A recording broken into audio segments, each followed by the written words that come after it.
अपराध संगीन क्यों ना हो, गुनहगार कितना भी शातिर क्यों ना हो, हर गुनहगार अपने दामन पर छोड़ ही जाता है गुनाह की चीज, क्योंकि गुनाह अपनी गवाही खुद देता है। नमस्कार, मैं हूं आपके साथ शकील साजिद और आप देख रहे हैं गुनाह की चीटें।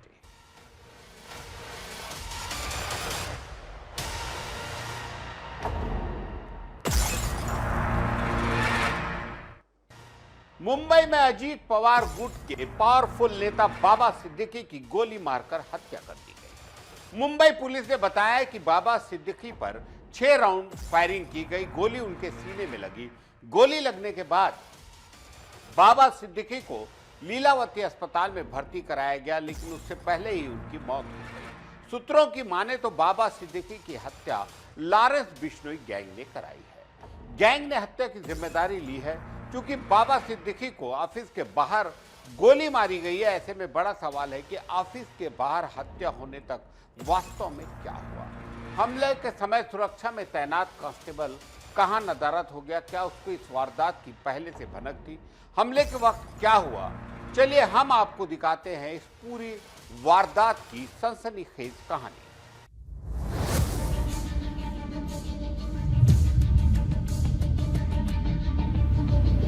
अजित पवार गुट के नेता बाबा सिद्दीकी की गोली मारकर हत्या कर दी गई है। बाबा सिद्दीकी और जिशान सिद्दीकी 9 बजे तक बांद्रा स्थित अपने खेरवाड़ी ऑफिस में थे।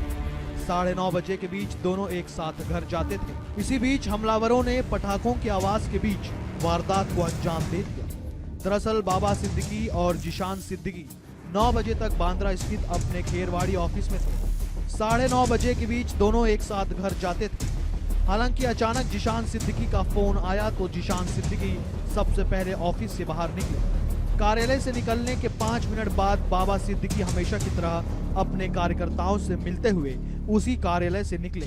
सिद्दीकी की कार कार्यालय से 100 मीटर की दूरी पर खड़ी हुई थी। ऐसे में बाबा सिद्दीकी वहां कार्यकर्ताओं से मिल रहे थे, तभी अचानक एक बम फट गया। कार्यकर्ताओं को लगा कि दुर्गा माता उत्सव चल रहा है, इसलिए पटाखे फोड़े जा रहे हैं। हालांकि आसपास कोई देवी का पंडाल नहीं था। ऐसे में भारी हंगामा हुआ और कार्यकर्ता उस ओर दौड़े जहां से आवाज आई थी। वहीं बम के विस्फोट से भारी धुआं हुआ और जोरदार गोलियों की आवाजें आने लगी। धुएं के कारण खांसी और आंखों में जलन होने लगी। ऐसे में वास्तव में क्या करें, कार्यकर्ताओं को इस बात का ध्यान नहीं रहा। उस वक्त बाबा सिद्दीकी कार में खून से लथपथ पड़े थे। यह देखकर मौके पर हड़कंप मच गया। आसपास के कार्यकर्ताओं ने उन्हें पास के लीलावती अस्पताल पहुंचाया। हालांकि दुर्भाग्य से सीने में गोली लगने के कारण बाबा की मौत हो चुकी थी। काफी पदों उन्होंने राजनीति में खुद के भरोसे उन्होंने अपना खुद का ओहदा निर्वहन किया था और काफी लोकप्रिय नेता भी वो थे। हमने उनके साथ में काम किया है। हमारे अच्छे दोस्त के रूप में हमने उनको हमारी पहचान की। कल जो हुआ वो बहुत ही दुखद हुआ है, पर आज तो 2 उसके पीछे में जिन्होंने फायर किया था, गोली चलाई थी, उनको पकड़ा गया है। पुलिस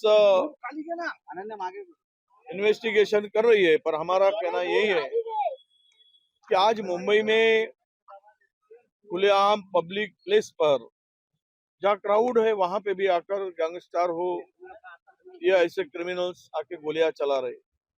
इसके पहले की भाईकला की घटना आपको सबको पता है कि क्या दर्शाती है। जिस तरह से भाईकला में मर्डर हुआ था, तो क्या मुंबई में कानून की धज्जियां उड़ चुकी है। मुंबई में कानून नाम की चीज बची नहीं है। हमले के दौरान एक गोली बाबा सिद्दीकी के साथ आए व्यक्ति के पैर में लगी। साथ ही 2 गोलियां बाबा सिद्दीकी की कार पर लगी। बाबा सिद्दीकी की कार बुलेट प्रूफ थी।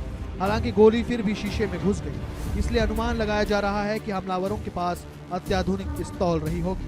बाबा सिद्दीकी को हमले से एक पखवाड़े पहले पुलिस ने वाई लेवल की सुरक्षा दी थी। इसके तहत बाबा सिद्दीकी के साथ एक पुलिस कांस्टेबल तैनात किया गया था। हालांकि फायरिंग के दौरान ये पुलिसकर्मी कहां थे और असल में क्या हुआ, इसकी जानकारी अभी तक सामने नहीं आई है।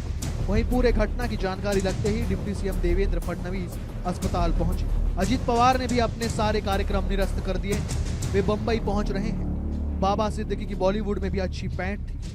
उन्हें सलमान खान और शाहरुख खान के बीच 5 साल पुरानी दुश्मनी को भी खत्म करने के लिए जाना जाता है। साल 2008 में कटरीना कैफ की बर्थडे पार्टी में दोनों के बीच झगड़ा होने के बाद दोनों दुश्मन बन बैठे थे। दोनों ने एक दूसरे से बात करना बंद कर दिया था। 2013 में बाबा सिद्दीकी ने दोनों को अपनी इफ्तार पार्टी में बुलाया। यहाँ शाहरुख सलमान लंबे समय बाद एक दूसरे के सामने आए थे। इस पार्टी में दोनों ने गले मिलकर 5 साल पुरानी दुश्मनी खत्म की थी। प्रियंका चतुर्वेदी ने कहा कि यह दर्दनाक घटना बाबा सिद्दीकी से जुड़ी हुई है, जो पूर्व मंत्री रहे, 3 बार विधायक रह चुके हैं और जिनकी सुरक्षा वाई श्रेणी की थी। उनकी हत्या मुंबई के बांद्रा जैसे इलाके में दिन दहाड़े कॉन्ट्रैक्ट किलिंग के जरिए कर दी गई। सवाल यह उठ रहा है कि आज मुंबई में कानून व्यवस्था कहाँ है? आज अगर एक सुरक्षित व्यक्ति की इस तरह से हत्या हो जाती है तो आम लोग अपनी सुरक्षा को लेकर कितना सुरक्षित महसूस करेंगे, यह बड़ा सवाल है। एकदम जो ये दर्दनाक घटना सामने आई है मुंबई को लेकर, यहाँ बाबा सिद्दीकी जी जो पूर्व मंत्री रह चुके हैं, 3 टर्म एमएलए रह चुके हैं, जिनके पास वाई सिक्योरिटी कैटेगरी की सुरक्षा थी, उनको दिन दहाड़े मुंबई में बांद्रा जैसे एरिया में उनको कॉन्ट्रैक्ट किलिंग के माध्यम से उनकी हत्या कर दी गई है। सवाल यही उठ रहे हैं कि आज मुंबई में कानून व्यवस्था कहाँ है? आज अगर एक सुरक्षित इंसान जो खुद एक नोन पर्सनैलिटी है, सोशल वर्कर रहे हैं, जिनके साथ वाइस कैटेगरी की सिक्योरिटी घूमती है, अगर उनके साथ इस तरीके की हत्या होती है तो प्रश्न चिन्ह उठता है कि आज आम जनता अपने आप को कितना सुरक्षित महसूस करती होगी। जानकारी के मुताबिक बाबा सिद्दीकी ने 15 दिन पहले बताया था कि उनकी जान को खतरा है। इस बारे में उप मुख्यमंत्री अजित पवार को बताया गया था। इसके बाद केंद्र सरकार की ओर से उन्हें वाई लेवल की सुरक्षा दी गई थी। वहीं कई बार बाबा सिद्दीकी को बॉलीवुड और अंडरवर्ल्ड के बीच का ब्रिज कहा गया। संजय दत्त और बाबा करीबी दोस्त, उन पर दाऊद इब्राहिम की डी कंपनी से भी जुड़े होने का आरोप भी लगाए जाते रहे। हालांकि सामना में छपी एक खबर के अनुसार मुंबई की एक जमीन को लेकर बाबा सिद्दीकी और दाऊद के करीबी अहमद लंगड़ा के बीच विवाद हो गया था। इसके बाद छोटा शकील ने बाबा को धमकी भी दी थी, वे मामले से दूर रहे। इसकी शिकायत बाबा ने मुंबई पुलिस से भी की थी, जिसके बाद अहमद लंगड़ा को मकोका के तहत गिरफ्तार किया गया था। यह भी बताया जाता है कि इस बात से नाराज होकर दाऊद ने फोन पर बाबा को धमकाते हुए कहा था कि राम गोपाल वर्मा से बोलकर तुम्हारी फिल्म बनवा दूंगा। एक था एमएलए। जो बात जो घटना हुई है, आज तक हमें विश्वास नहीं हो रहा है कि ऐसा कुछ हुआ, लेकिन पुलिस डिपार्टमेंट ने तुरंत उसके बारे में काम शुरू की है। 2 लोगों को हाथ मिले और भी कुछ लोग हैं उनको मार्च 3 और अलग अलग स्टेट में उनको भेजा है। सीएम साहब भी इसके ऊपर ध्यान दे रहे हैं, खुद होम मिनिस्टर भी दे रहे हैं और मेरा भी है और जल्द से जल्द पता चलेगा एग्जैक्ट ये सब करने का कारण क्या है। बाबा सिद्दीकी हर साल रमजान के दौरान अपनी इफ्तार पार्टी के लिए सुर्खियों में रहते हैं। इसमें राजनीतिक हस्तियों के साथ बड़े फिल्मी सितारे भी शामिल होते हैं। उनकी पार्टी में बॉलीवुड अभिनेता सलमान खान, शाहरुख खान तक नजर आ चुके हैं। कहा जाता है कि सलमान और शाहरुख के बीच सुलह भी बाबा सिद्दीकी ने ही करवाई थी। एनसीपी की सदस्यता लेने के बाद बाबा सिद्दीकी ने कहा था, कांग्रेस ने मुझे करी पत्ते की तरह इस्तेमाल किया, जिसका काम सिर्फ स्वाद बढ़ाना होता है। जब आपकी बात ना सुनी जाए तो आप किनारा कर ही लेते हैं। अब चिड़िया खेत चुग गई है। सिद्दीकी ने कहा, मैं 48 साल तक कांग्रेस से जुड़ा रहा। इतने समय में लोगों की जिंदगी निकल जाती है। मैं मोटी चमड़ी का नहीं हूँ, इसलिए मुझे पार्टी छोड़ते वक्त दुख हुआ। रोज रोने से अच्छा है कि आप दूर हो जाएं। कांग्रेस को सिर्फ वोट चाहिए, उन्हें कुछ देना नहीं है। महाराष्ट्र के पूर्व मंत्री बाबा सिद्दीकी ने इसी साल 8 फरवरी को कांग्रेस छोड़ी थी। 2 दिन बाद 8 फरवरी को अजित पवार की नेशनलिस्ट कांग्रेस पार्टी एनसीपी में शामिल हो गए थे। सिद्दीकी ने बंबई में डिप्टी सीएम अजित पवार और एनसीपी के कार्यकारी अध्यक्ष प्रफुल्ल पटेल सहित दूसरे नेताओं की मौजूदगी में पार्टी ज्वाइन की थी। कांग्रेस ने लोकसभा चुनाव 2024 के लिए बाबा सिद्दीकी को कुछ समय पहले ही छत्तीसगढ़ के रायपुर लोकसभा क्षेत्र का प्रभारी बनाया था। राहुल गांधी की भारत जोड़ो यात्रा के बाद संभावना थी कि वे रायपुर लोकसभा क्षेत्र के दौरे पर आते, यहाँ चुनाव की तैयारियों को लेकर बैठक करते, लेकिन उससे पहले ही सिद्दीकी ने पार्टी से इस्तीफा दे दिया था। बाबा सिद्दीकी का पूरा नाम बाबा जियाउद्दीन सिद्दीकी है। वे 1977 में अपने छात्र जीवन में ही कांग्रेस पार्टी से जुड़ गए थे। बाबा ने बम्बई के NMK कॉलेज से पढ़ाई की है। कांग्रेस पार्टी में शामिल होने के बाद बाबा साल 1992 और 1997 में 2 बार BMC नगर निगम पार्षद चुने गए।